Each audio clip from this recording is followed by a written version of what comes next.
राम में आई प्रयाग से। मित्रों, रस परिवर्तन करती हूँ। आज दो महापुरुषों की जयंती है जी। और राष्ट्र प्रेम की बात ज़रूर होनी चाहिए, देश की बात होनी चाहिए। चार पंक्तियाँ आपके बीच। समय अब आ गया सुन लो यहाँ प्रहलाद बनने का। वाह। समय अब आ गया सुन लो यहाँ प्रहलाद बनने का। मुसीबत में सपूतों की बड़ी तादाद बनने का। बहुत दिन बाद भारत ने पुकारा प्यार से तुमको। यही तो वक्त है बिस्मिल भगत आजाद बनने का। यही तो वक्त है बिस्मिल भगत आजाद बनने का। मित्रों, आज हमारे देश में एक वर्ग ऐसा है जो वंदे मातरम का विरोध करता है और वो कहता है कि हम वंदे मातरम नहीं कहेंगे। बात अगर सच्ची हो और देशभक्ति की भावना हो तो प्रतिक्रिया आनी चाहिए। मैं पढ़ती हूँ। स्वागत। जमी पर बोझ मत बनिए हजारों रोटियां खाकर। वाह, क्या कहने, क्या कहने। जमी वाह पर वाह। बोझ मत बनिए हजारों रोटियां खाकर। उसी माँ को लजाओ मत उसी की कोख में आकर। नयन के आंसुओं से वो सभी तस्वीर धो डालो जिन्होंने बेड़ियां तोड़ी है वंदे मातरम गाकर। जिन्होंने बेड़ियां तोड़ी है वंदे मातरम गाकर। हमारे देश में इस समय कुछ आंतरिक और कुछ बाह्य शक्तियां देश को तोड़ने का प्रयास कर रही हैं। चार पंक्तियां उसी संदर्भ से देखिएगा। स्वागत। स्वयं भी टूट जाते हैं वतन को तोड़ने वाले। स्वयं भी टूट जाते हैं वतन को तोड़ने वाले। खुदा से भी बड़े होते दिलों को जोड़ने वाले। क्या कहने। वाह वाह वाह। हिमालय तान के सीना यही एक बात कहता है। अमर वो हो गए सारे तिरंगा ओढ़ने वाले। अमर वो हो गए सारे तिरंगा ओढ़ने वाले। मित्रों, बहुत अच्छा आप सुन रहे हैं। देश में इस समय बहुत से लोग हिंदू धर्म का अपमान कर रहे हैं, विरोध कर रहे हैं। संचालक जी सुनिएगा आप। जी। चार पंक्तियां मैं उनको समर्पित करती हूँ। स्वागत। वतन का कर्म भी समझे वतन का मर्म भी समझे। उनको मेरा संदेश। जी। वतन का कर्म भी समझे वतन का मर्म भी समझे। नयन है आपके दो दो जरा सी शर्म भी समझे। वाह। किसी की आस था बसती है उसके देवताओं में। सनातन संस्कृति समझे सनातन धर्म भी समझे। सनातन संस्कृति समझे सनातन धर्म भी समझे। मित्रों, मातृशक्ति यहाँ मौजूद है और मुझे बहुत ऊर्जा मिल रही है। मैं एक प्रसंग से जोड़ती हूँ। आज भी हमारे देश में कुछ स्थान ऐसे हैं जहाँ पर बेटे और बेटियों में फ़र्क देखा गया है। मेरी ये चार पंक्तियाँ उसी संदर्भ से हैं। स्वागत।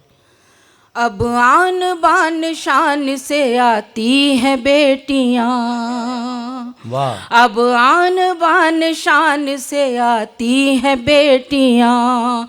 खुद अपना भाग्य साथ में लाती हैं बेटियाँ। पैदाइशों पे इनके ना छाती को पीटिए। समझो ना बोझ बोझ उठाती है वाह वाह बेटियां। वाह वाह, क्या कहने हैं, क्या समझो अंदाज ना है। बोझ बोझ बधाई। उठाती हैं क्या? बेटियां। इसी गोत्र की 4 पंक्तियां। स्वागत। छुरियां करो न तेज ना चाकू पे धार दो, इनको भी लाड़ प्यार दो, इनको दुलार दो। गांधी सुभाष भेंट में देंगी ये देश को, किसने कहा कि कोख में बेटी को मार दो। वाह। किसने वाह, वाह, वाह। कहा कि कोख बधाई, में वाह। बेटी को मार अच्छा दो। मित्रों, अब रस परिवर्तन करती हूँ। जी, एक छोटी सी गजल आपके बीच रखती हूँ। स्वागत। प्रेम एक ऐसा प्रसंग है जिससे कोई दिल अछूता नहीं है। जी, सबने कभी ना कभी प्रेम किया है और कुछ तो अभी भी कर रहे हैं। तो मैं एक छोटी सी गजल आपके बीच। स्वागत। दूर जाओगे मुझसे कहाँ तक, दिल में चाहत मेरी ही मिलेगी। दूर जाओगे मुझसे कहाँ तक, दिल में चाहत मेरी ही मिलेगी। वाह। गुल कली आईना कुछ भी देखो, सब में सूरत मेरी ही मिलेगी। वाह वाह। पंक्तियां अगर अच्छी हो तो एक बार करतल ध्वनि से आदेश करिए। अगला शेर सुने। हो के मजबूर हम दिल के हाथों, नाम लिखे तुम्हारा ज़मीं पर। वाह। अपनी स्टूडेंट लाइफ याद करिए आप। जी, हो के मजबूर हम दिल के हाथों, नाम लिखे तुम्हारा ज़मीं पर। तुम ना आओगे जब तक सुनो तुम, दिल को हरगिज़ न राहत मिलेगी। वाह वाह वाह, बढ़िया तुम है। ना आओगे जब तक सुनो तुम, क्या कहने, वाह। दिल को हरगिज़ न राहत मिलेगी। और अगले शेर पर मंच का विशेष ध्यान। क्या खबर थी ये अंजाम होगा, हर तरफ रंजो गम ही मिलेंगे। क्या खबर थी ये अंजाम होगा, हर तरफ रंजो गम ही मिलेंगे। ऐसा लगता है उल्फत के बदले सिर्फ और सिर्फ नफरत मिलेगी। ऐसा लगता है उल्फत के बदले सिर्फ और सिर्फ नफरत मिलेगी। और गज़ल का मक्ता हाजिर करती हूँ। स्वागत। एक एक व्यक्ति का ध्यान चाहती हूँ। स्वागत। कोई कह दे पीड़िता ये उनसे, जी सकूंगी न अब मैं कसम से। वाह। कोई कह दे पीड़िता ये उनसे, जी सकूंगी न अब मैं कसम से। देखना है तो आ जाओ जल्दी, फिर न तुमको ये सूरत मिलेगी।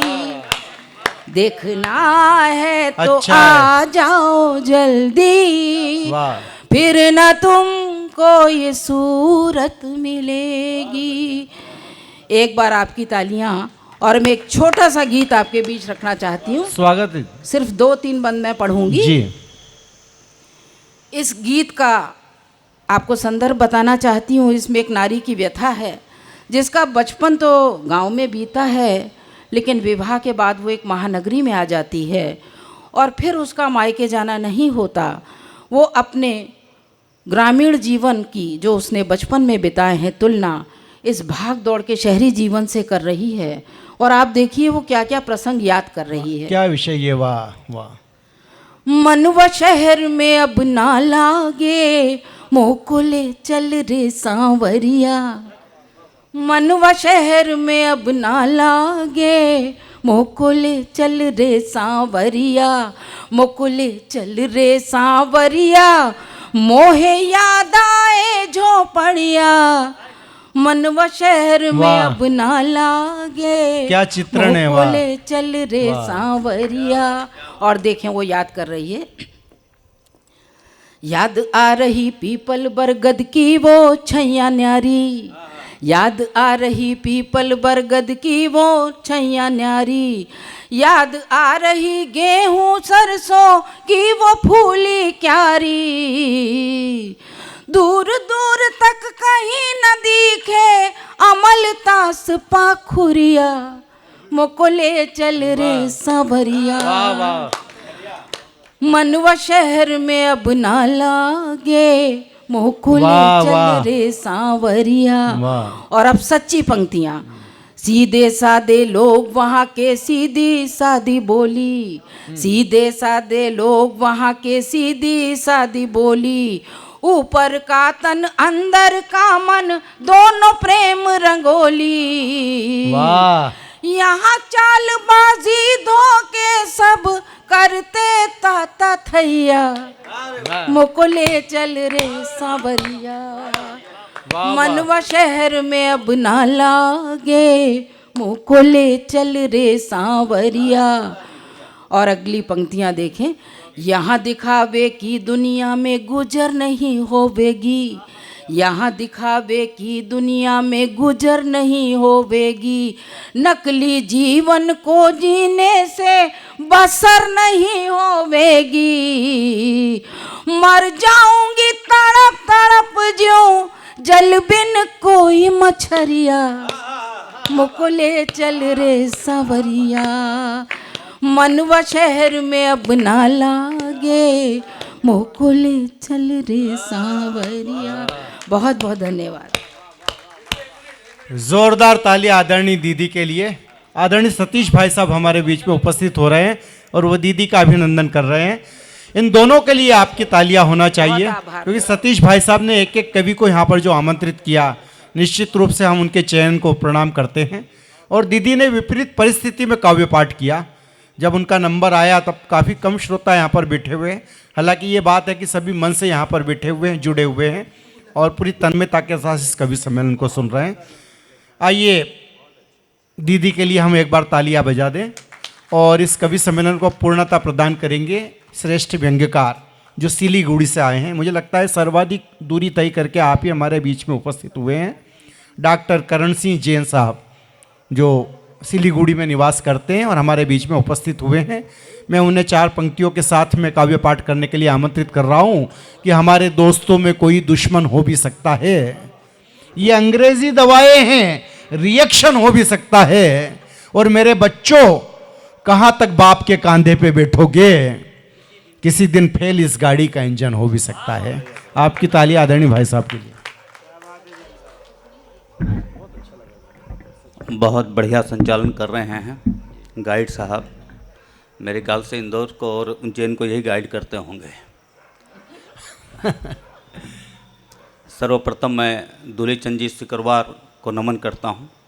मैं स्वर्ग शब्द इसलिए नहीं बोल रहा हूं राजेश जी कि वो अभी भी जिंदा हैं, लोगों के दिलों में जिंदा हैं, इसलिए ये आयोजन हो रहा है। बहुत अच्छा लग रहा है कालिदास की इस पावन भूमि में। ये जितने लोग बैठे हैं सब कालिदास ही हैं, क्योंकि कोई अपनी पत्नियों से सताए हुए हैं और कोई पति से सताई हुई है। इसके बिना कालिदास हो नहीं सकता। मेरी बार बार नज़र जब लोग जा रहे थे तो मेरी नज़र खाली राजेश भाई साहब पर ही थी, क्योंकि लिफाफा मेरा वहीं लटका हुआ है।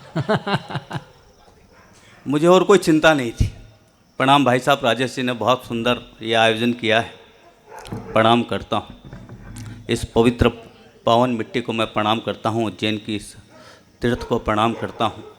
और जो लोग चले गए थे वो सब सारी की सारी जली रोटियाँ थी, अब अमूल मक्खन बचा है, मैं आपको प्रणाम करता हूँ। अब मज़ा आ रहा है कार्यक्रम का। अभी मैं जब उज्जैन पहुंचा तो सतीश भाई साहब ने कहा, यार एक समस्या मेरे साथ हमेशा रहती है, मेरे ऊपर की खेती उजड़ गई है, लोग बड़ा परेशान करते हैं, चिढ़ाते हैं मुझे। तो मैंने कहा, भाई साहब इसका कोई इलाज आपने करवाया? बोला होम्योपैथी कराया था, कोई फ़ायदा नहीं हुआ। एलोपैथी कराया, वो भी कोई फ़ायदा नहीं हुआ। आयुर्वेदिक कराया, वो भी कोई फ़ायदा हुआ नहीं। यूनानी से तो कोई मतलब ही नहीं, उससे तो फ़ायदा होना ही नहीं था। तो मैंने कहा, देखो साहब सतीश जी, इसका एक इलाज हो सकता है, और मैं गारंटी के साथ कह सकता हूँ, और पूरे देश के गंजों का इलाज हो सकता है। इसका एक ही इलाज है और आपको समाधान मिले। आदरणीय उत्साही जी हैं यहाँ, बड़े कवि जब पढ़ जाते हैं तो बड़ी हिम्मत नहीं होती पढ़ने की, और महाकवि जब पढ़ जाते हैं तो बहुत दिक्कत होती है, मेरे जैसे अदने से कवि को जो हिंदी उत्तर प्रदेश से आया है। तो मैंने कहा एक समाधान हो सकता है, रात को मोदी जी 8 बजे आएँ और बोलें, देश के जितने भी पुरुष हैं सबको टोपी पहननी पड़ेगी। तो ये समाधान हो सकता है। बढ़िया है, बढ़िया। मैं उस पावन भूमि से आया हूँ, विवेकानंद की उस पावन भूमि से आया हूँ राजेश जी, जिसने हिंदी को हिंदी प्रदेशों के बाद सबसे ज़्यादा बल दिया है, ताकत दी है, तो वो पश्चिम बंगाल है। हिंदी का पहला अखबार उद्दंत मार्तंड कोलकाता से प्रकाशित हुआ था। और जब स्वामी विवेकानंद जी हिंदी के सबसे बड़े पैरोकार थे, उस पवित्र सबसे बड़े संत को याद करता हूँ इसलिए कि मैं उस मिट्टी से आया हूँ। एक बार वो अमेरिका गए, सतीश जी, देश के श्रेष्ठ गीतकार हमारे बीच सतीश सागर के रूप में बैठे हैं, लेकिन मैं चाहता हूँ कि दोनों कवि मंच पे आए तो मुझे अच्छा लगेगा। बिल्कुल सतीश जी और हम आदरणीय आइए भाई साहब, मालवा नाम है तो मुझे लेने में थोड़ी कठिनाई हो रही है। तो उन्होंने स्वामी विवेकानंद से एक प्रश्न किया पत्रकार ने, हाउ आर यू? आपने जो आयोजन किया है भाषा और साहित्य के लिए, जो सम्मान आप दे रहे हैं, ये जैसा कि मंत्री जी ने कहा कि बिना साहित्य के कोई टिक नहीं सकता, विक्रमादित्य की सबसे बड़ी भूल यही थी। तो स्वामी जी को पूछा कि हाउ आर यू, एक पत्रकार ने। स्वामी जी ने कहा, मैं अच्छा हूँ। तो पत्रकार ने सोचा शायद स्वामी जी को ये बात अंग्रेजी आती नहीं, उसने हिंदी में प्रश्न किया, स्वामी जी आप कैसे हैं? स्वामी जी ने कहा, आई एम फाइन। पत्रकार को बड़ा आश्चर्य हुआ कि जब मैंने अंग्रेजी में प्रश्न किया, स्वामी जी ने हिंदी में उत्तर दिया, और जब मैंने हिंदी में प्रश्न किया और स्वामी जी ने अंग्रेजी में उत्तर दिया। स्वामी जी से उसने पूछा, आखिर इसका रहस्य क्या है? स्वामी जी ने कहा, जब तुमने अंग्रेजी में प्रश्न किया, मैंने हिंदी में उत्तर किया, मैं अपनी माँ का सम्मान कर रहा था, और जब तुमने हिंदी में प्रश्न किया और मैंने अंग्रेजी में उत्तर दिया, मैं तुम्हारी माँ का सम्मान। वाह, यह भाषा होती है साहब। मैं बहुत बड़ी बड़ी कविताएं लिखने वाला व्यक्ति नहीं हूँ, छोटी छोटी बातों से अपनी बात कहता हूँ, और 2-2 लाइनों से आजकल वैसे भी अखबार में हेडलाइन ही पढ़ी जाती है, कोई पूरा महाकाव्य पढ़ता नहीं है। महाकाव्य के लिए सारे लोग बैठे हुए हैं, वैसे भी आज नरकंकाल जी को बहुत अच्छी जगह मिल गई है। नहीं, अपना अपना भाग्य है साहब, क्योंकि जब शादी के वक्त वरमाला के समय जो मुस्कान आती है, वही मुस्कान नरकंकाल जी के पास में एक बढ़िया चित्र बन गया है, मतलब। और प्रीता जी 2 लोगों के बीच में फंसी हुई है, जैसा ऐसा लगता है कि 2 बिगड़ेल ट्रैक्टरों के बीच एक नई नवेली मारुति फंस गई हो, ऐसा भी कुछ दृश्य यहाँ दिखाई दे रहा है। अपनी बात शुरू करता हूँ कि दिन के नेताओं का क्या चरित्र होता है सर? दिन के उजालों में इनका काम नहीं है, दिन के उजालों में इनका काम नहीं है, मुँह से कहते राम लेकिन राम नहीं है। दिन के उजालों में, मैं यहाँ के नेताजी की बात नहीं करता हूँ, यहाँ के नेताजी बहुत अच्छे हैं, क्योंकि मुझे कल जाना भी है। मैं हमारे बंगाल की बात कर रहा हूँ, आप सबने देखा भी होगा टीवी पर, करोड़ों करोड़ों रुपए हमारे तो नेताओं के पास है, हमें बैंक में नहीं जाना पड़ता, नेता के पास गए और रुपये आ गया।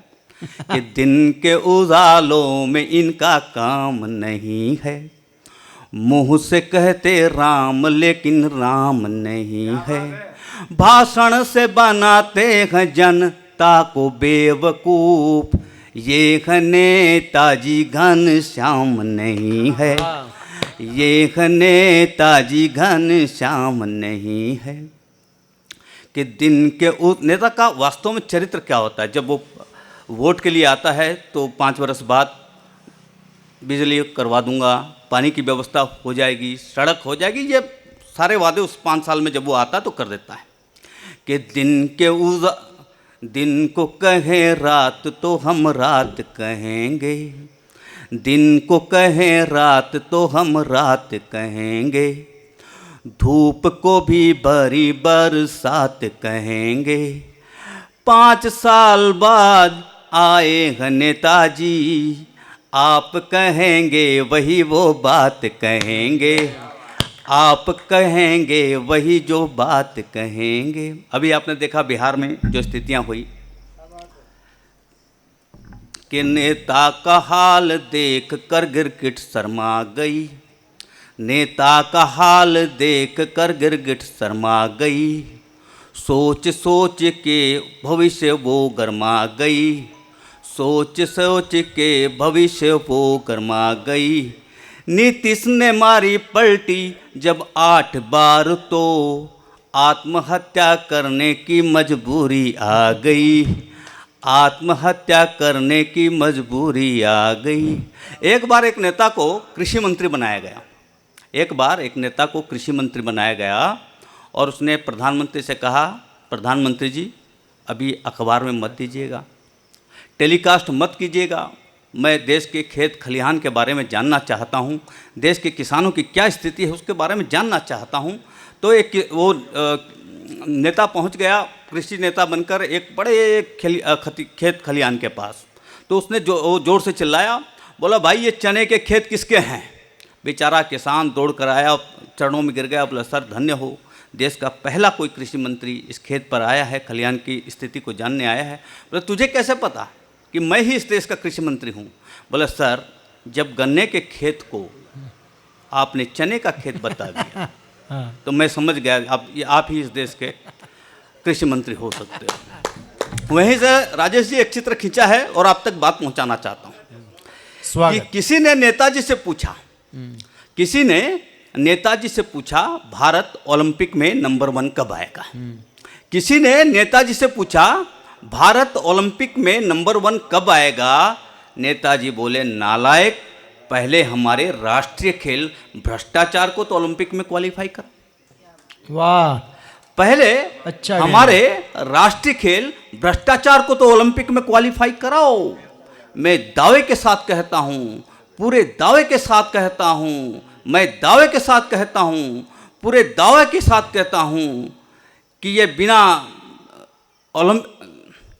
किसी ने नेताजी से पूछा कि भारत ओलंपिक में नंबर 1 कब आएगा? नेताजी बोले नालायक, पहले हमारे राष्ट्रीय खेल भ्रष्टाचार को तो ओलंपिक में क्वालिफाई कराओ। मैं दावे के साथ कहता हूँ, पूरे दावे के साथ कहता हूँ कि भारत ही नंबर 1 आएगा, बिना तरनताल और स्टेडियम के ओलंपिक का पूरा बजट खा जाएगा। अभी आप देख रहे हैं कि कोरोना काल में किस तरह स्थितियाँ हुई और डॉक्टरों ने बहुत सेवा की साहब। कईयों के तो ज़मीन बिक गई, कईयों के जेवरात बिक गए, कईयों की दुकान बिक गई। मैं यहाँ के डॉक्टर की फिर कह रहा हूँ, यहाँ के डॉक्टर की बात नहीं कर रहा हूँ। तो वहाँ से एक चित्र खींचने का मैंने प्रयास किया है कि एक नया मरीज़ और नए डॉक्टर दोनों आपस में मिले, उसका ऑपरेशन करना था। तो वहाँ फूल का गुलदस्ता रखा हुआ था। तो मरीज़ ने पूछा डॉक्टर साहब ये किसके लिए? बोला सुनो, ऑपरेशन सक्सेस हो गया तो मेरे लिए, नहीं तो बढ़िया है। तो वहीं से एक चित्र खींचा है मैंने और आप तक बात पहुंच जाए। मैं हास्य व्यंग का कवि हूँ। अब मेरी बात कभी कभी राजेश जी 7 दिनों बाद समझ में आती है, कई महीनों बाद समझ में आती है, रात में 12 बजे बात समझ में आती है। वो आदमी हंसता है तो लुगाई जोर ठोकती है, बोले तेरे को आज पागल हो गया क्या? कल तक तो ठीक था। तो ऐसी स्थिति नहीं है, खुलकर अभी हंस लेना। कि किसी ने मुझसे पूछा, किसी ने मुझसे कहा आपके मोहल्ले में कोई डॉक्टर बन गया है। किसी ने मुझसे कहा, बहुत बारीक व्यंग है राजेश साहब, अब तक बात पहुंच जाए आप लोगों तक। जितने दर्शक हैं मैं समझता हूं कि यही ही करोड़ों के दर्शक हैं, यही लोग हैं जो साहित्य और भाषा का प्रतिनिधित्व करते हैं। कि किसी ने मुझसे कहा आपके मोहल्ले में कोई डॉक्टर बन गया है। मुझे सुनाई दिया हमारे मोहल्ले में कोई डॉक्टर मर गया है। मुझे सुनाई दिया हमारे मोहल्ले में कोई डॉक्टर मर गया है। उसने कहा हुजूर आप गलत सुन रहे हैं। उसने कहा हुजूर आप गलत सुन रहे हैं, आपके मोहल्ले में कोई डॉक्टर बन गया है, मैंने कहा दोस्त यही तो विडंबना है। मैंने कहा दोस्त यही तो विडंबना है, डॉक्टर बनने से पहले वह जिंदा था और डॉक्टर बनने के बाद, क्योंकि जब आदमी की संवेदना मर जाती है तो कुछ बाकी नहीं रह जाता। बधाई भाई साहब, वाह। इसी तरह का एक चित्र और आपके सामने प्रस्तुत करता हूं स्वागत। कि जो ही मुर्दे को अस्पताल से शमशान ले जाया गया, जो ही मुर्दे को अस्पताल से शमशान ले जाया गया, मुर्दा मुस्कुराया। जो ही मुर्दे को अस्पताल से शमशान ले जाया गया, मुर्दा मुस्कुराया। इतने में कोई चिल्लाया, आ रही है तो जिंदा है। इतने में ही सतीश भाई साहब जैसा कोई बुद्धिजीवी आदमी था, इतने में ही कोई चिल्लाया, आ रही है तो जिंदा है, इसे वापस अस्पताल ले चलो। इतना सुनते ही मुर्दा खामोश हो गया और हमेशा हमेशा के लिए गहरी नींद में खो गया। वाह।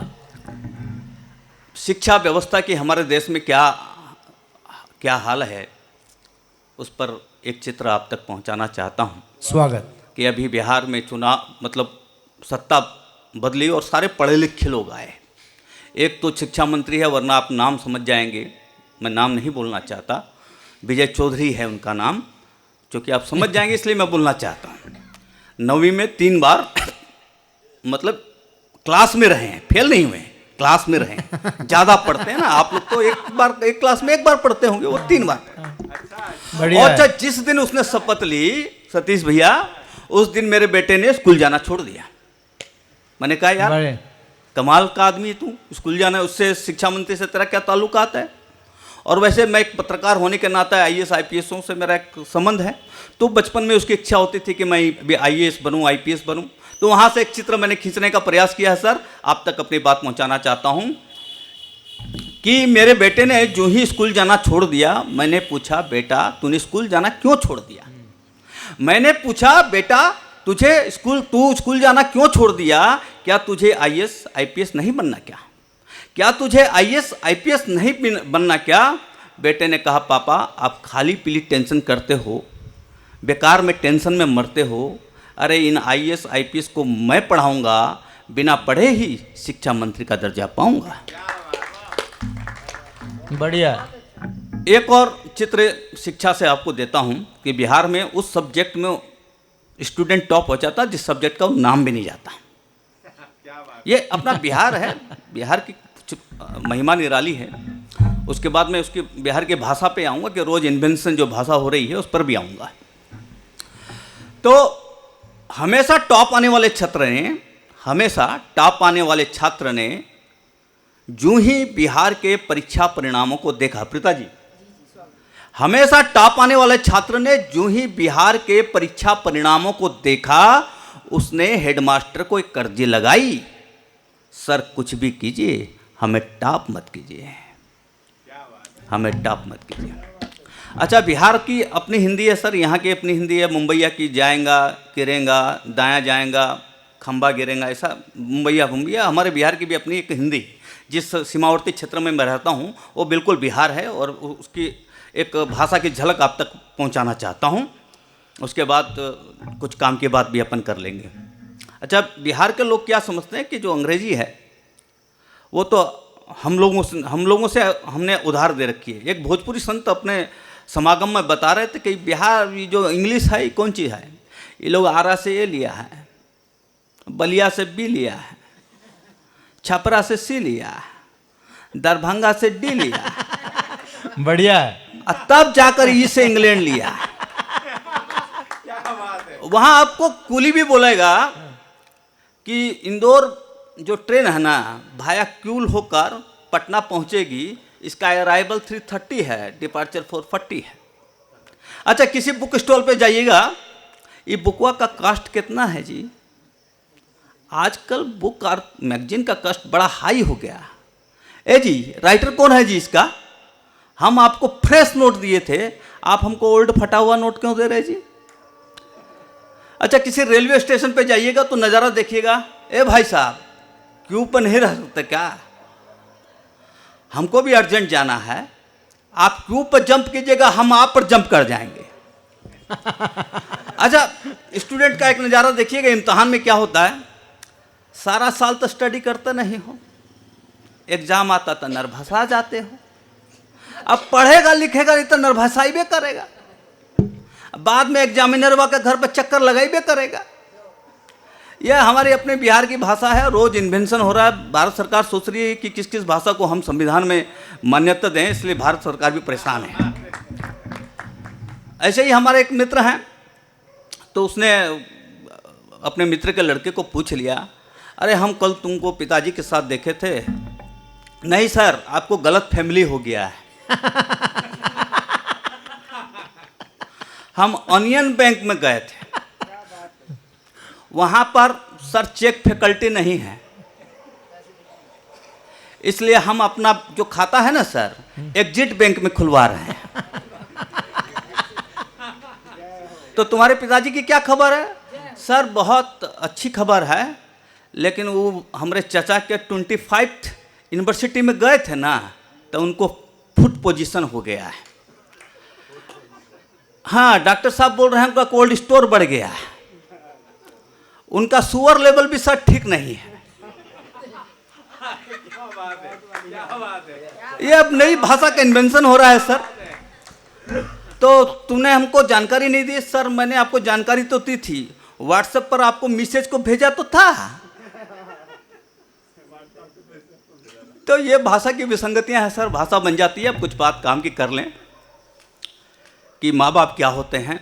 दुनिया में माँ बाप से बड़ा कुछ नहीं होता। आप कितने भी भगवान पूज ले, उससे कुछ नहीं होता।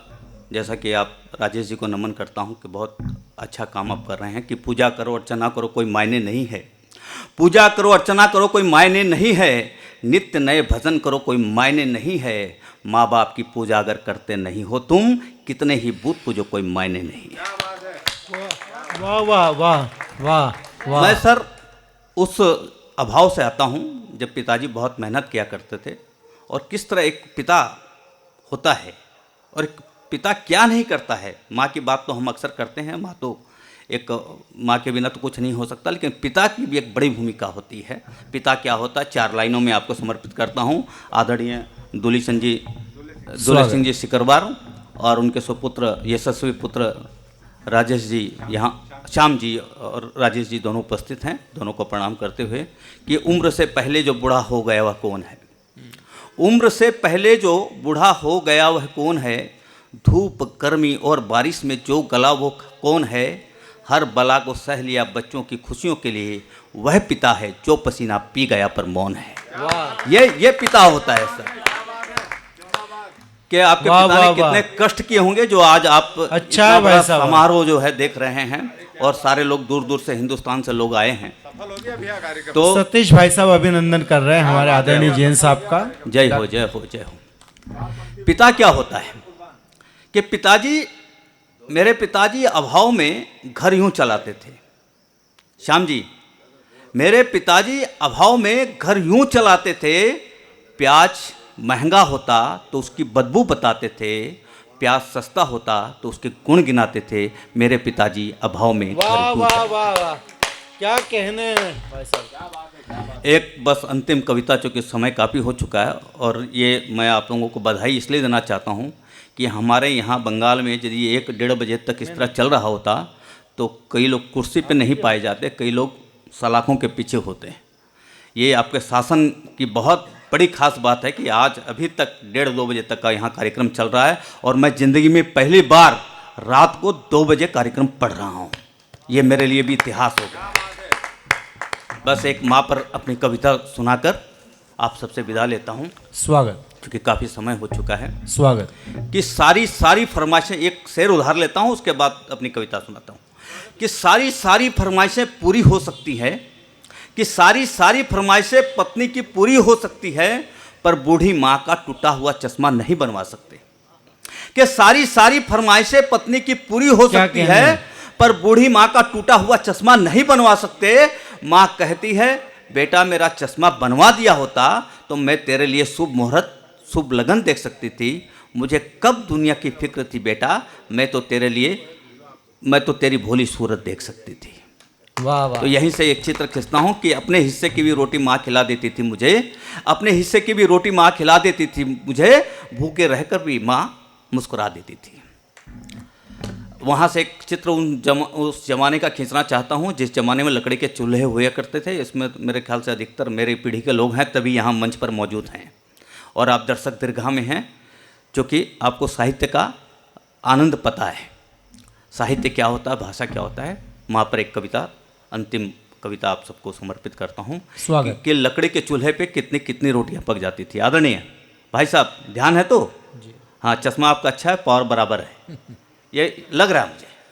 लाइट का जो फ्लैक्स है ना, बराबर जा रहा है। कि लकड़ी के चूल्हे पे कितनी कितनी रोटियां पक जाती थी, माँ की 2 बाकी 100 हो जाती ही थी। लकड़ी के चूल्हे पे कितनी कितनी रोटियां पक जाती थी, माँ की 2 बाकी 100 हो जाती थी। पहले मेहमान फिर घर वाले खाते थे, उसी में कौवे कुत्ते गाय सभी समाते थे। यह हमारा संस्कार था कि लकड़ी के चूल्हे में कितनी कितनी रोटियां पक जाती थी।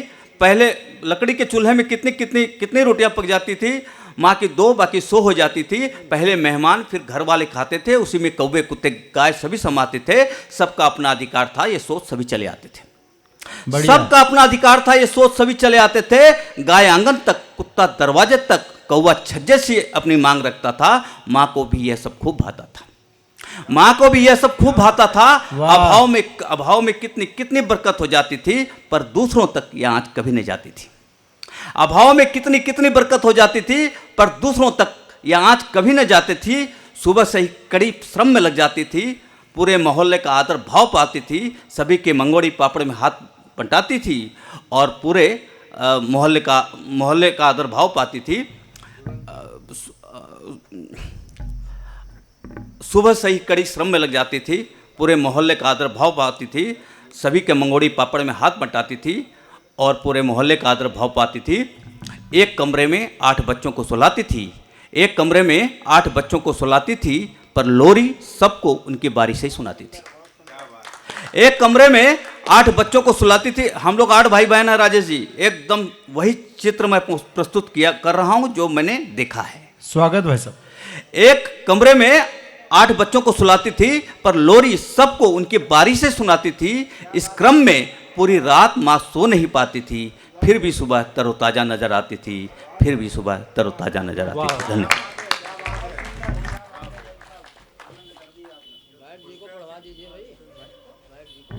आदरणीय जैन साहब ने इस क्रम पर काव्य पाठ किया। व्यंग्य के वे कवि हैं, बहुत बारीकी से उन्होंने काव्य पाठ किया, बहुत बहुत बधाई उन्हें। जो मित्र जा रहे हैं उनसे मैं 5 मिनट का निवेदन करूंगा।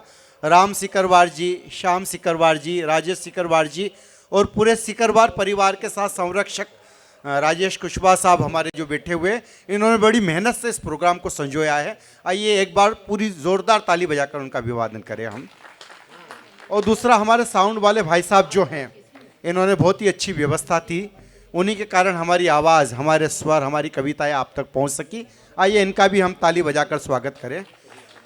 और मित्रों, मैं चाहूँगा कि इस कवि सम्मेलन का समापन हमारे उमेश उत्साही साहब से हो। पुष्पेंद्र भैया है? नहीं, मुझे दिखे ही नहीं, वो आए नहीं इसलिए। मैं उमेश भाई साहब ने काव्य पाठ किया था, उन्होंने सभी को प्रभावित किया। हो सकता है कि हम सुनने में थोड़ा सा चूक गए हों। मैं पुनः उनको आमंत्रित कर रहा हूं। आप सभी की जोरदार कलतल ध्वनि, जितने भी श्रोता हैं वे सभी सम्मान के साथ आदरणीय भाई साहब के लिए तालियां बजाएं। और उनसे निवेदन कर रहा हूं एक कविता।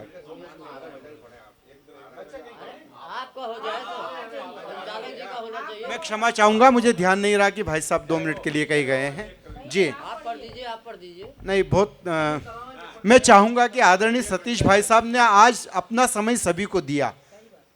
उन्होंने केवल 4 पंक्तियाँ सुनाई और हमने निवेदन किया तो केवल 4 को 8 बनाया। तो अगर सतीश भाई साहब अगर आकर कुछ सुनाएंगे जब तक हमारे आदरणीय उमेश भाई साहब आ रहे हैं तो ज़्यादा।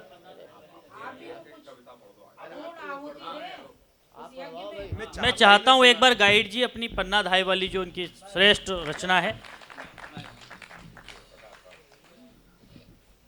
पन्नाधाई कविता के लिए हमारे लक्ष्मण भाई बता रहे हैं। मैं चाह रहा था कि कुछ 4-6 पंक्तियां सुनाकर अपनी जिम्मेदारी को पूरा कर लूं। लंबे समय से मैंने उस कविता को सुनाया नहीं है, लेकिन चूंकि आपने आदेशित किया है, मंच का आदेश है, तो मैं प्रयास करता हूं। आज से 400 साल पहले इस देश में एक घटनाक्रम घटित हुआ था। मेवाड़ राजवंश की रक्षा करने के लिए पन्नाधाय ने अपने इकलौते पुत्र चंदन को हंसते हंसते उसकी बलि दे दी थी। यह घटनाक्रम आप सभी को मालूम है। प्रबुद्ध वर्ग सामने बैठा हुआ है। उदय सिंह जी की रक्षा करने के लिए चन्नाधाय ने अपने इकलौते पुत्र, विधाई माँ थी, अपने इकलौते पुत्र को तलवार की नोक पर सुला दिया था। मैंने एक कविता लिखी थी, मैं प्रस्तुत कर रहा हूँ। आदरणीय भाई साहब हमारे बीच में उपस्थित हो रहे हैं, उमेश उत्साही साहब, कि बलिदानों की पुण्य धरा पर एक सितारा बनकर चमकी, राजवंश के संकट में वो एक सहारा बनकर चमकी, कर्तव्यों की बलिवेदी पर अर्पित कर ममता की पूंजी, वो दृढ़ता की मूरत जग में बनकर के ध्रुव तारा चमकी। उदय सिंह की शैया पर चंदन को सुला दिया था जिसने, धाय धर्म की खातिर अपना बेटा गवा दिया था जिसने, देकर अपना लहू मेवाड़ी वंशज बचा लिया था जिसने, अपना चमन उजाड़ देश का गौरव बचा लिया था जिसने, बनवीर के दुष्चक्र को निष्फल कर डाला था जिसने, देकर अपना लहू नमक का कर्ज चुका डाला था जिसने, और ममता के सीने पर रखकर पत्थर अपने ही हाथों से राजवंश की खातिर अपना पुत्र कटा डाला था जिसने। इतिहास में नहीं दर्ज पन्ना जैसा कोई समर्पण। इस देश में बलिदान की एक से एक परंपरा रही है, लेकिन मेरा ऐसा सोचना है कि होश में बलिदान देने की जो बात रही है, वो पन्नाधाय का जो वाकया है, वो जो घटनाक्रम है, अपने आप में अनूठा है कि इतिहास में नहीं दर्ज पन्ना जैसा कोई समर्पण, देश धरा की खातिर जिसने कर दी अपनी पूंजी अर्पण। और पन्नाधाय के बलिदान से इस देश को क्या मिला, मैं दो पंक्तियों में कहना चाहता हूं कि थे राणा प्रताप के पूज्य पिता, जिनकी थी जान बचाई तुमने। अगर पन्नाधाय उदय सिंह की रक्षा नहीं करती तो इस देश को राणा प्रताप जैसे शौर्य और स्वाभिमान के प्रतीक नहीं मिलते। ये पन्नाधाय के बलिदान का सुफल था कि राणा प्रताप के पूज्य पिता थे, जिनकी जान बचाई तुमने। था भरत भूमि का शेर प्रताप कि जिसकी जीवन राह बनाई तुमने। और प्रताप क्या थे, आजादी के जीवन पथ को जिसने अपनी राह बनाई, आजादी के दुर्गम पथ को जिसने अपनी राह बनाई, वैभव को ठुकरा कर जिसने राष्ट्र प्रेम की क्षमा जलाई, और जंगल जंगल भटके लेकिन शीश झुकाया नहीं किसी को, उस प्रताप को नमन के जिसने आजादी की राह दिखाई। और अंतिम 6 पंक्तियां पन्नाधाय को अर्पित करके मैं आदरणीय उमेश भाई साहब को आमंत्रित करूंगा कि इतिहास की महानायिका देश नमन करता है तुमको। इतिहास की महानायिका देश नमन करता है तुमको। भारत मां की मौन साधिका देश नमन करता है तुमको। संयम की अद्भुत चिंगारी देश नमन करता है तुमको। भारत मां की राज दुलारी देश नमन करता है तुमको। और तुझ जैसी मां, अंतिम 2 पंक्तियां हैं, मंच का भी आशीर्वाद चाहूंगा कि तुझ जैसी मां इस दुनिया में क्या होगी जो विश्वास हो गई। और देकर प्रताप सा यौवन पन्नाधाय अमर इतिहास हो गई। देकर प्रताप सा यौवन पन्नाधाय अमर इतिहास हो गई। आइए मित्रों, हमारे 2 वरिष्ठ कवि यदि 5-5 मिनट भी काव्य पाठ करेंगे तो हमारा कवि सम्मेलन जो है वो निश्चित रूप से पूर्ण सफल होगा। तो मैं आदरणीय उमेश भाई साहब को आमंत्रित कर रहा हूँ, बड़े सम्मान के साथ कि वे आएँ और आज के अवसर पर काव्य पाठ करें। जितने भी श्रोता यहाँ पर उपस्थित हैं उन सभी की जोरदार तालियां आदरणीय भाई साहब के लिए।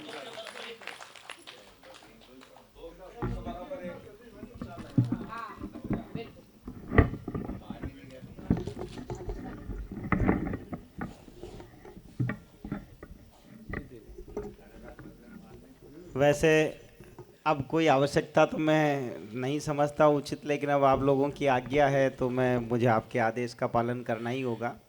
और जहाँ तक जी मैं मानता हूँ आपका, और ये सच है कि भले आप बहुत कम लोग बैठे हैं, लेकिन जो लोग बैठे हैं ईमानदारी से और मन से, मतलब वो तृप्त नहीं हुए हैं अभी। उनको, आप सबको लग रहा होगा कि कुछ न कुछ प्यास रह गई है। अगर आप आज्ञा दें, और ये समापन की कविता है, अगर मुझे आप खुद स्वागत आप तय करने दें मुझे। स्वागत। मैं आज आपको समापन के योग्य कविता ही सुनाता हूँ। स्वागत। अब ब्रह्म मुहूर्त शुरू होने जा रहा है, महाकाल की नगरी में मैं खड़ा हूँ। भगवान कृष्ण ने जब अर्जुन को उपदेश दिया, 10वें अध्याय तक भगवान कृष्ण ने जितना समझाना था अर्जुन को समझा दिया। भगवान ने कहा कि अर्जुन, मैंने तुझसे पहले केवल सूर्य को उपदेश दिया था, मनुष्यों में केवल एकमात्र तू है जिसे मैं उपदेशित कर रहा हूँ। और जो ज्ञान मैंने सूर्य को दिया है, सूर्य आज भी उस अपने कर्म पथ पर चल रहा है, वो अपना कर्म कर रहा है, मैं भी तुझे कर्म करने की प्रेरणा देता हूँ। तो जो ज्ञान जितना भी दिया, तो उसके बाद भगवान ने कहा कि अर्जुन, सच तो यह है कि वृक्षों में पीपल मैं हूँ, सूर्य चंद्र मैं हूँ, बोले मनुष्यों में नरश्रेष्ठ जो अर्जुन तू माना जाता है, वो तू भी मैं ही हूँ। वाह। जब ये कह दिया तो अर्जुन ने कहा कि प्रभु अगर ऐसी बात है तो फिर मैं आपका समष्टि जगत में व्याप्त वो जो भव्य रूप है, मैं वो भव्य दिव्य रूप देखना चाहता हूँ। मेरी इच्छा है प्रभु, और अगर आप मेरी इच्छा का मान रख लो तो इस भक्त को परम प्रसन्नता का अनुभव होगा। बड़े विनम्र शब्दों में वो निवेदन करता है जी। मैं सच कह रहा हूँ, अगर आपका मन हो तो ये मैं जो सुनाने जा रहा हूँ, ये निश्चित रूप से मैं ब्रह्म मुहूर्त में, मैं 27 साल से कुंडलियाँ देखता हूँ, ज्योतिष का काम करता हूँ, एस्ट्रोलॉजर हूँ। मैं आज फिर भविष्यवाणी कर रहा हूँ, आज आपके इस पवित्र मंच से जो मैं आपको सुना रहा हूँ, वो एक दिन ऐसा होगा कि आप उसे घर घर में सामवेद की तरह सुनेंगे। मैं सच कह रहा हूँ, आपको सच कह रहा हूँ, 100% यदि आपने मन दिया समझना उसे क्या कह रहा हूँ। स्वागत।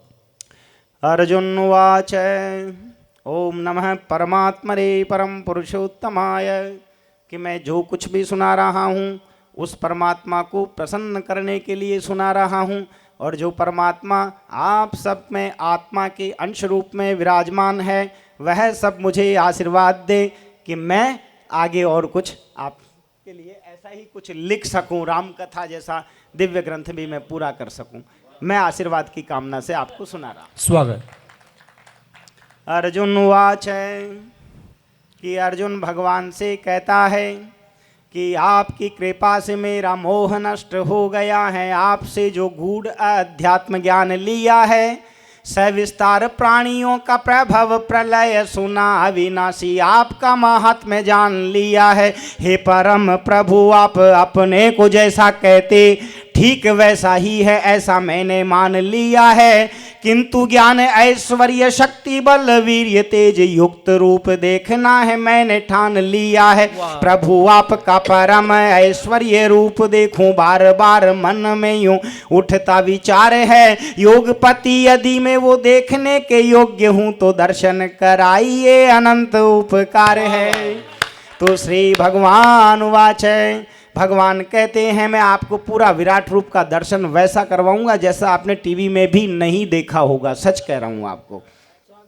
श्री भगवान वाच, भगवान कहते हैं कि एक अंश मेरे संपूर्ण अंश की बात मत कर अर्जुन, मैं केवल तुझे अंश मात्र दिखा रहा हूं।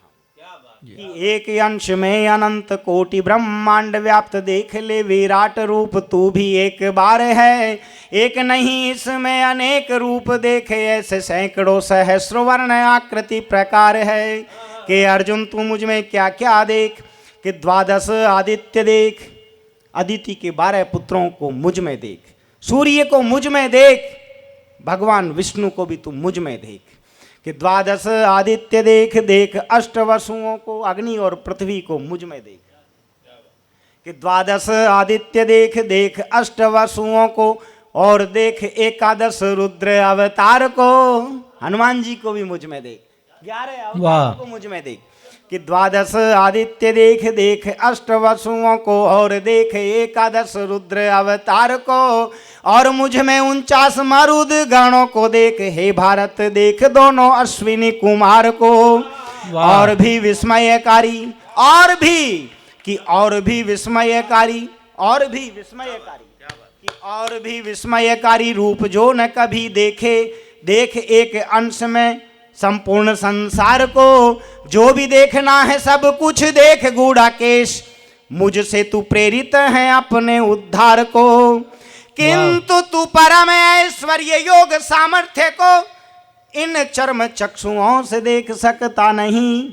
जब एक सूर्य को हम नंगी आंखों से नहीं देख सकते, तो हजारों सूर्य जब दैदीप्यमान हो तो उस दिव्य भव्य रूप को कैसे देखा जा सकता है इन आंखों से। तो भगवान ने पहले ही भक्त की भावना को ताड़ लिया और उसे सामर्थ्य प्रदान किया, दिव्य चक्षु प्रदान किया। तो क्या कह रहे कि किंतु तू परम ऐश्वर्य योग सामर्थ्य को इन चर्म चक्षुओं से देख सकता नहीं, इसलिए ही दिव्य चक्षु मैं प्रदान करता हूँ, इन्हें प्राप्त करके ही देख सकता कहीं। तो संजय उवाच, संजय कह रहा है धृतराष्ट्र को कि वह युद्ध भूमि में उस कुरुक्षेत्र के मैदान में भगवान योगेश्वर क्या लीला कर रहे हैं। कि संजय उवाच कि वे महान योगेश्वर सर्व पाप हरता प्रभु इस प्रकार कह रहे हैं कुरुक्षेत्र में। वहीं तत्पश्चात महाराज दिखाया विराट रूप, जिसका बखान करके सुनाता हूँ यहीं। तो कैसा विराट रूप था कि जिसके अनेक मुख और हैं अनेक नेत्र, एक रूप में अनेकों दर्शन अद्भुत है।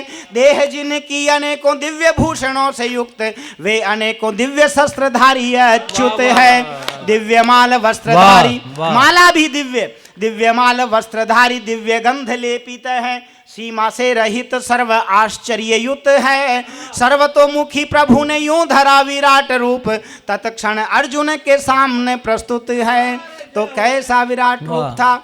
और जब भगवान ने अपना विराट रूप दिखाया तो अर्जुन क्या कहता है भगवान से। पहले तो भगवान कह रहे थे कि तू मुझ में ये देख। जब अर्जुन ने देखा तो अर्जुन भगवान से क्या कह रहा है कि प्रभु मैं आप में क्या क्या देख रहा हूं। यह अर्जुन वाच कि देव देखता तुम्हारी देह में ही देवलोक, कि संपूर्ण देवलोकों को मैं आप में देख रहा हूं। कि देव देखता तुम्हारी देह में ही देवलोक, प्राणियों के भिन्न व विशेष समुदाय को, ऐसे ऐसे प्राणी जो मैंने कभी देखे नहीं। और न केवल मैं प्राणियों को देख रहा हूं, प्राणियों के समुदाय देख रहा हूं प्रभु आप में। कि देव देखता तुम्हारी देह में ही देवलोक, प्राणियों के भिन्न व विशेष समुदाय को, कमलासनस्थ ब्रह्मा शंकर को देखता हूँ, देखता समस्त ऋषि दिव्य सर्पराय को। विश्वनाथ आपके अनेक हाथ मुख पेट, विश्वनाथ आपके अनेक हाथ मुख पेट, विश्वनाथ आपके अनेक हाथ मुख पेट, नेत्र देख विश्वरूप में विशाल काय को, नाही आदि मध्य अंत रूप सर्वदिग अनंत, ऐसे देखता मैं आप वासुदेवाय को, ऐसे देखता मैं आप वासुदेवाय को। कि आप हैं गदा, कि आप हैं किरीट गदा चक्र शंख पद्मधारी, तेज पुंज आप सर्वत्र प्रकाशमान है। आप अग्नि के समान है सदा दे दीप्यमान, सूर्य के समान आप दिव्य कांतिमान है। आपको इन नेत्रों से देखना कठिन नहीं है, आपका न कोई अनुमान उपमान है। आप हैं अक्षर ब्रह्म सबके परम धाम, धर्म संरक्षक अविनाशी भगवान है। वाह वाह। आप आदि मध्य और अंत से रहित प्रभु, आप आदि मध्य और अंत से रहित प्रभु, आप अनंत बाहुबली सामर्थ्यवान है। सूर्य चंद्र नेत्र मुख प्रज्वलित अग्नि समान है, आपके ही तेज का जगत में तापमान है। आपसे ही परिपूर्ण है दसों दिशाएं और स्वर्ग पृथ्वी के मध्य ये जो आसमान है। आपका ये अद्भुत और उग्र रूप देखकर तीनों लोक व्याकुल हैं और परेशान है। अर्जुन स्वर्ग में गया था, देवताओं का ऐश्वर्य देखा, वो मुग्ध हो गया। जब यहाँ पर उन देवताओं की क्या दशा देख रहा है, एक चित्र और देख लीजिए। स्वागत। कि स्वर्ग में देखा था जिस देव समूह को मैंने, वो समूह आप में समा रहा प्रविष्ट हो। कि स्वर्ग में देखा था जिस देव समूह को मैंने, वो समूह आप में समा रहा प्रविष्ट हो। कुछ आपका ही नाम गुणगान कर रहे हैं, भयभीत हाथ जोड़ के खड़े हैं, शिष्ट हो के खड़े हैं, अशिष्ट हो के नहीं। कि स्वर्ग में देखा था जिस देव समूह को मैंने, वो समूह आप में समा रहा प्रविष्ट हो। कुछ आपका ही नाम गुणगान कर रहे हैं, भयभीत हाथ जोड़ के खड़े हैं, शिष्ट हो। देखकर परम विराट, अब मैं थोड़ा सा स्मृति लुप्त हो गया, कोई बात नहीं। मैं बहुत बोलिए श्री कृष्णचंद्र भगवान की जय। बहुत बहुत धन्यवाद।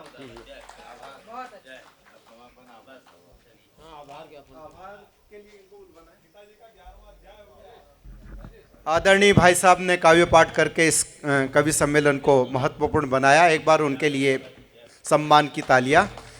और आभार प्रदर्शन के लिए राजेश अहिरवार जी आ रहे हैं। कोई तोहफा खूबसूरत दीजिए, हम मोहब्बत हैं मोहब्बत दीजिए, आपसे मिलकर बहुत अच्छा लगा, फिर मिलेंगे, अब इजाज़त दीजिए। आभार के लिए राजेश भाई साहब।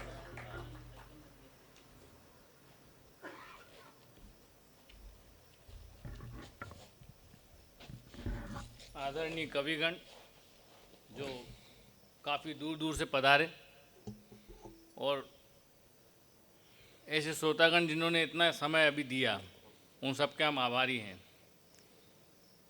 और इस मंच के माध्यम से हम संस्कृति को बढ़ाने के लिए और बचाने के लिए जो प्रयास करते हैं, और इस तरह आज उमेश ओजस्वी जी की जो काव्य पाठ देखा है, वो देख के आनंद आ गया। आज हमने उस स्तर को छुआ है जिसके हम बहुत दिनों से कल्पना करते हैं।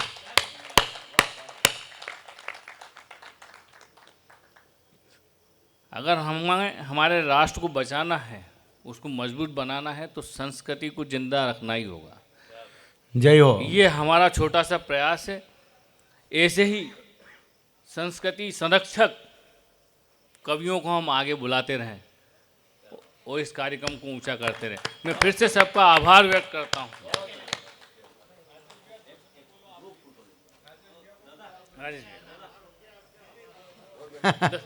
राजेश भाई साहब प्लीज़ 2 मिनट के लिए आप आ जाएं। आभार तो हो गया, लेकिन आपकी बात तो आना चाहिए। हाँ, आप संरक्षक हैं और पूरे सिकरवार परिवार संस्कृति विभाग और मित्रों की जो समर्पण भाव रहे हैं इस कार्यक्रम के क्योंकि प्रति। राजेश कुशवाहा जी, सतीश सागर जी, इन लोगों की जो ईनानी जी, इन लोगों की जो समर्पण भाव इस कार्यक्रम को सफल बनाने के लिए 2 महीने पहले से लग जाते हैं सब इस कार्यक्रम, क्योंकि लगता छोटा सा, लेकिन इन सब चीज़ों के लिए प्रयास बहुत लगते हैं, बहुत सारे प्रयास लगते हैं। तो हम राजेश कुशवाहा जी का, सतीश सागर जी का और ईनानी जी सभी का बहुत बहुत आभार व्यक्त करते हैं। शब्द तो शोर है, तमाशा है, भावना के सागर में बतासा है, आभार की बात कहे कि हम मौन ही आभार की भाषा है। मित्रों, सबसे हमारा जो इस कवि सम्मेलन की सफलता का जो दारोमदार है वो उज्जैन नगर के उन सुधीर श्रोताओं का है, जो हमारे प्रतिवर्ष इस 2 अक्टूबर का इंतजार करते हैं और बिना निमंत्रण के यहाँ आकर इस कार्यक्रम की शोभा बढ़ाते हैं। इसलिए उन सबका हृदय से आभार। आभार मध्य प्रदेश संस्कृति विभाग का, जिनका सहयोग निरंतर हमें मिलता रहता है। आभार उज्जैन शहर की मीडिया का, इलेक्ट्रॉनिक मीडिया का, प्रेस मीडिया का और हमारे सभी कार्यकर्ता बंधुओं का। जो प्रशासन के विभाग है, नगर निगम, मध्य प्रदेश विद्युत मंडल और अन्य सभी जिनका हमें प्रत्यक्ष या अप्रत्यक्ष सहयोग मिलता है, उन सबका आभार। धन्यवाद। जय भारत, जय हिंद।